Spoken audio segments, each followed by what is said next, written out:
of Putin's kleptocracy. Yeah. That's a real tough decision. That's why they get paid the big bucks. That's why they get the limos and you don't. Because those types of things really are the purview of the CDC. This is a public health issue. First discovered drag at 13. Joe Biden made some really interesting comments trying to pronounce the word kleptocracy, and the internet just about broke. We also compared that to what Joe Biden used to be like. Fauci the other day said something really interesting about the CDC and its power over the courts of the United States. And also Discovery Plus is putting on a kids drag show. GDP is down, inflation is up, all that and more coming up on this episode of Daily Caller Live. My name is Jobob. Daily Caller Live starts right now.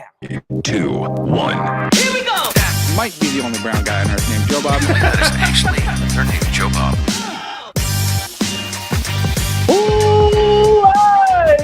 From a dingy bunker completely cut off from the outside world, except for you fine folks. My name is Jobob. This is Daily Caller Live. Thanks so much for tuning in on today. It is April 29th, the year of our Lord 2022, Friday. Got some Friday funs and also Friday terrifyings. I don't know if that makes sense. Joe Biden yesterday broke the internet with his age. We're going to get to that first. That's going to be the first thing we talk about. So, well, let's just get right on into it. This, at this point, is scary and sad. If you've been following the president and how he does things, his cognitive decline is a bit of a concern. And this is no different. Watch this from the president yesterday talking about, holy cow, everybody's pretty much glossed over the fact that we're going to send how much freaking money to Ukraine, yet we can't send it to our own border. Watch this from the president's press conference announcing, $33 billion going to Ukraine. Check this out. That will enhance our underlying effort to accommodate the Russian oligarchs and make sure we take their ill-begotten gains. We're going to accommodate them. We're going to seize their yachts, their luxury homes, and other ill-begotten gains of Putin's kleptocracy. Kleptocracy and the guys who are the kleptocracies. But these are bad guys. So that's where we are at right now. At this point, is it still funny to mock the president not being able to talk? Yeah. But at the same time, it's getting pretty sad and pretty scary. Anytime I play this type of video for my wife, she goes, oh, which I would have that same reaction too. It's not fun to see the mental decline of an elderly person in the United States or really anywhere. But when the president, when that is the president of the United States, it's also very scary. Now, just to juxtapose that, well, first things first, Biden was talking about $33 billion going to Ukraine from the United States government. We couldn't get $2 billion to build the wall on the southern border, but $33 billion going to Ukraine. Now, I'm not necessarily opposed. I don't really have a huge opinion on what's going on in Ukraine. Obviously, it's terrible, and Vladimir Putin is a terrible person. But if we're going to talk about priority, right, wouldn't it seem that we should probably spend that money in areas that we absolutely need it, like the southern border? Now, just to juxtapose this with what Joe Biden used to sound like, I wanted to play this clip from a Senate hearing that he participated in decades ago. Holy cow, literally decades. He looked old in this clip we're about to play. But watch how Joe Biden used to sound. And also, see if you catch this lifelong stutter. Now, congratulations for him for covering it up if he does, in fact, have a stutter. But he didn't have it in this clip. And you'll see, I'm going to stop talking and just play the clip. Watch this. This is Joe Biden from a long time ago, just to kind of show the decline here that we're seeing in the president of the United States. I respectfully suggest they have a responsibility slightly above your pay grade. Slightly above your pay grade. To decide whether or not to take the nation to war alone, or to take the nation to war partway, or to take the nation to war halfway. That's a real tough decision. That's why they get paid the big bucks. That's why they get the limos and you don't. I mean this sincerely. I'm not trying to be flip, because I think, and that's why I said at the outset, the reason why I'm glad you did what you did, we should come to our milk. We should make a decision. But in terms of whether the Secretary of State has no more to consider than you do as the arms inspector. All right, so there it keeps going on from there, and we can, I don't know, maybe play a little bit more of it later. But that is Joe Biden decades ago grilling some guy as a part of a Senate hearing. Didn't hear a stutter. And again, if he does, in fact, have a stutter, congratulations on being able to get through it. That's great. But that was a coherent person talking coherently. Now, you may disagree with the policies of former Senator Joe Biden, but that's not what we're talking about here. We're talking about the cognitive decline. That person is the same person that said this. The kleptocracies. Of Putin's kleptocracy, kleptocracy, and the guys who are the kleptocracies.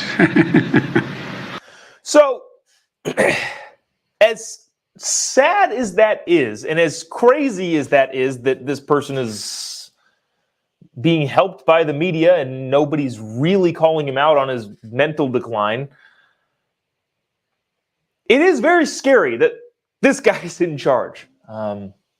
If he was in full cognitive health, forget what general it was.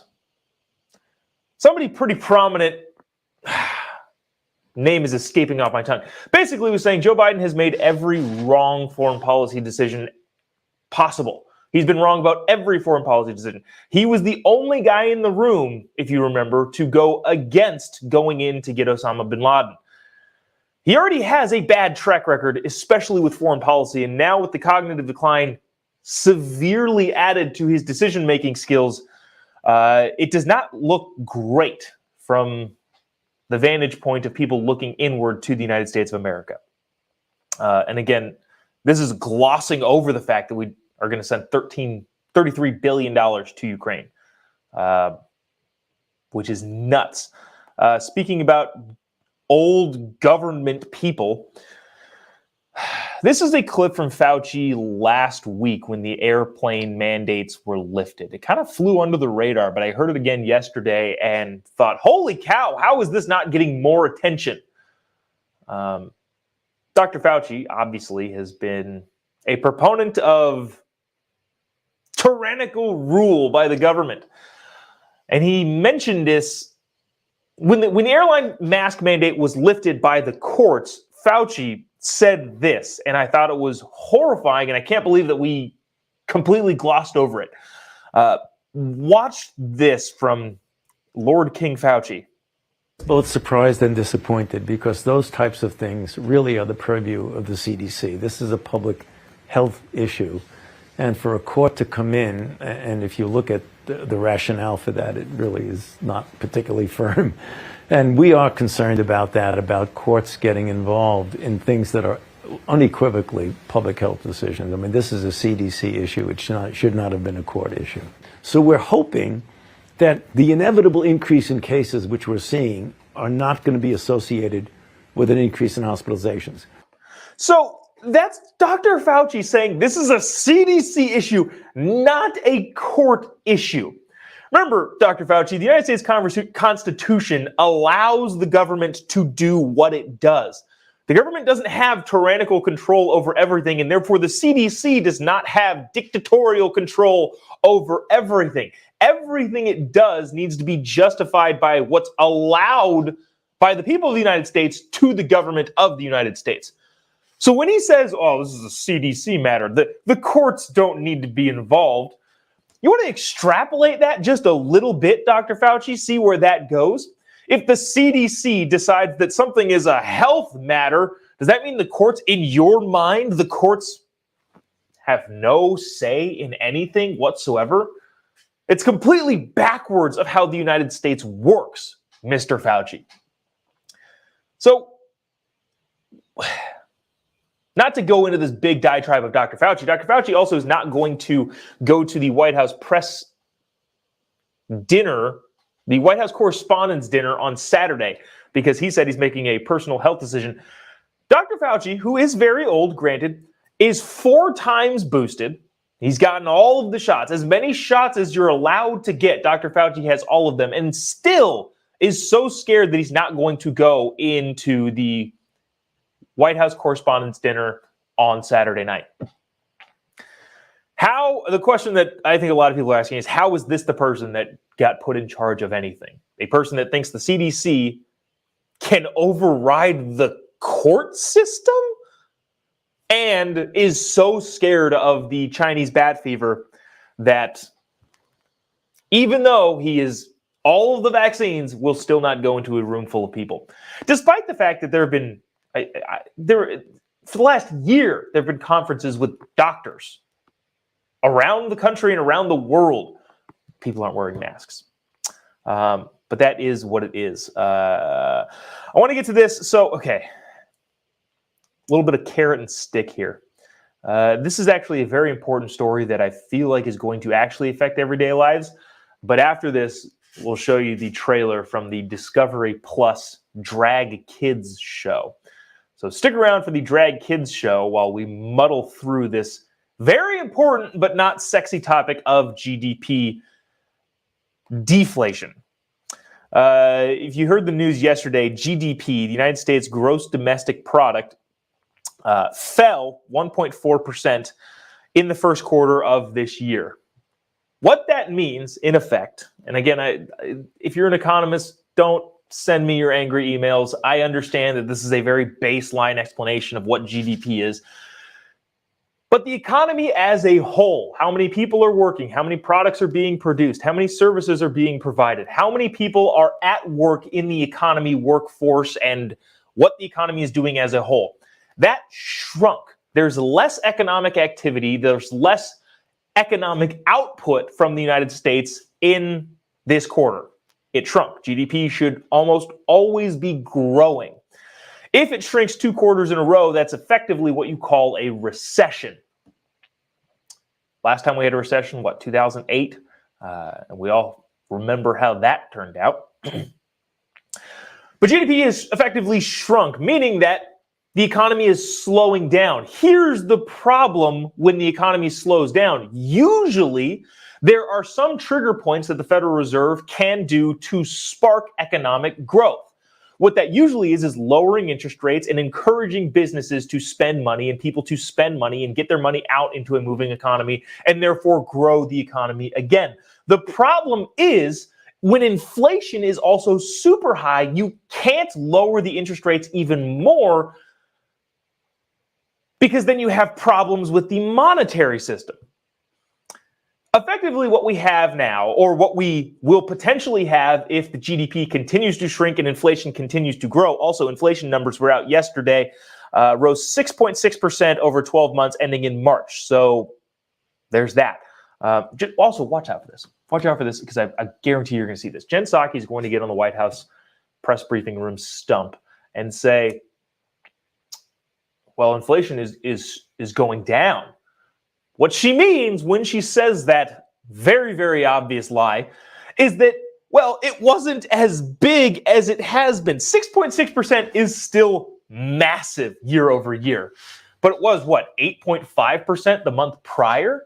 So when she gets up there and says, well, inflation is going down, we've effectively solved inflation. Know that we've been getting punched in the face 20 times, and now we're only going to get punched in the face 15 times. You're still getting punched in the face. Inflation is still too high. Don't let them fool you with that spin that they're about to pull. But back to the topic at hand. Inflation is up.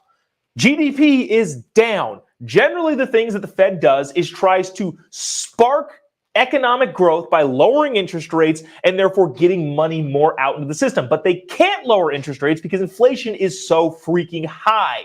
Instead, they have to raise interest rates. And when you raise interest rates, economic activity goes down. Businesses spend less money, less homes are purchased, less people are doing less things.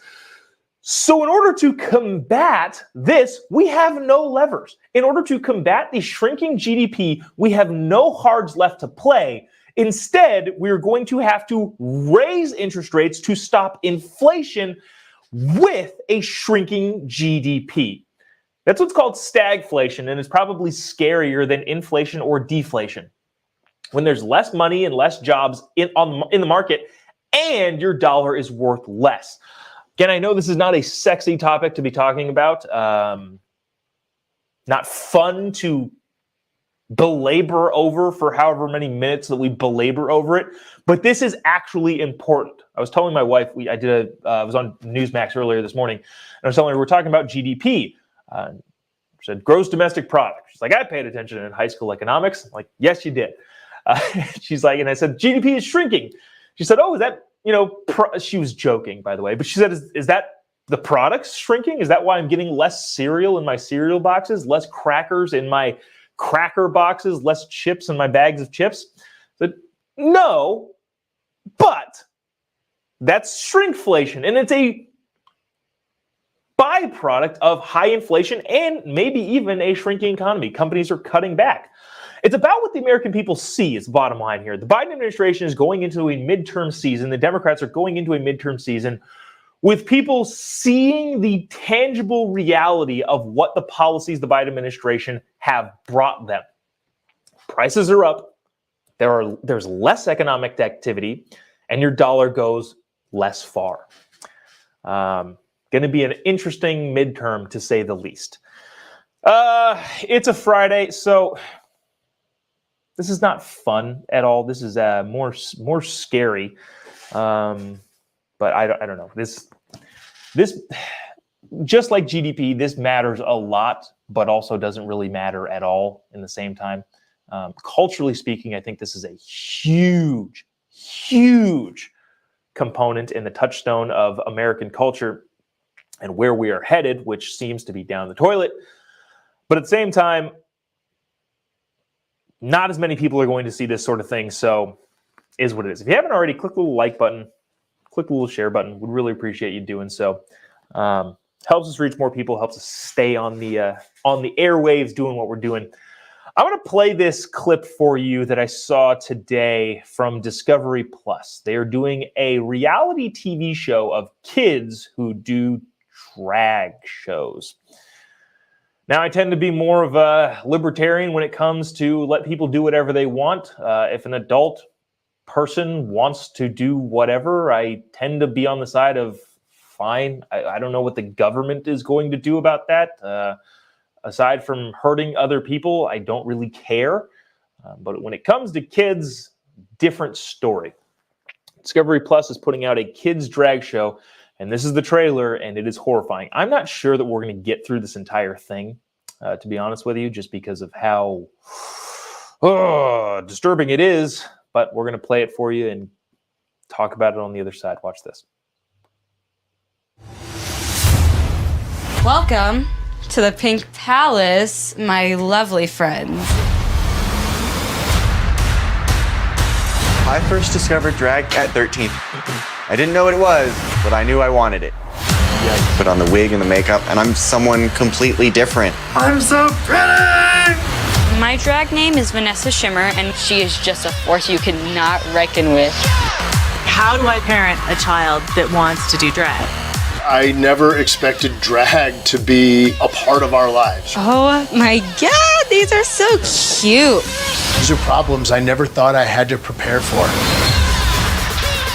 What I love about drag is the glitz and the glam. My name is Noah, and I'm transgender. Have you talked to mom and dad about pictures? What do you think of taking those photos down? The constant reminder that they had to pretend I was a boy. Do you think a mom would ever want to watch me do drag? How do I explain this to my child that she doesn't fully accept Novella? Making friends has been... All right, that's enough of that. Geez, so many thoughts, so many hesitations about expressing those thoughts, just because I'm not a mental health specialist. My wife is, and we were talking about this morning. I'm not going to speak for her, but essentially, this is. I'm not even going to get into that. This is odd. Let's see if this show prevails, I guess. Let's see if there's any backlash. When I watched the YouTube video this morning, there was like 6,000 views. Discovery Plus is a pretty big thing. Discovery Channel, obviously a big thing. 6,000 views is not a lot of views. It's going to be interesting when this starts to catch hold in the mainstream. I would imagine it would do so fairly soon. And we will see how, one, the right responds to it, and two, the left responds and defends something that is a very odd twist in culture.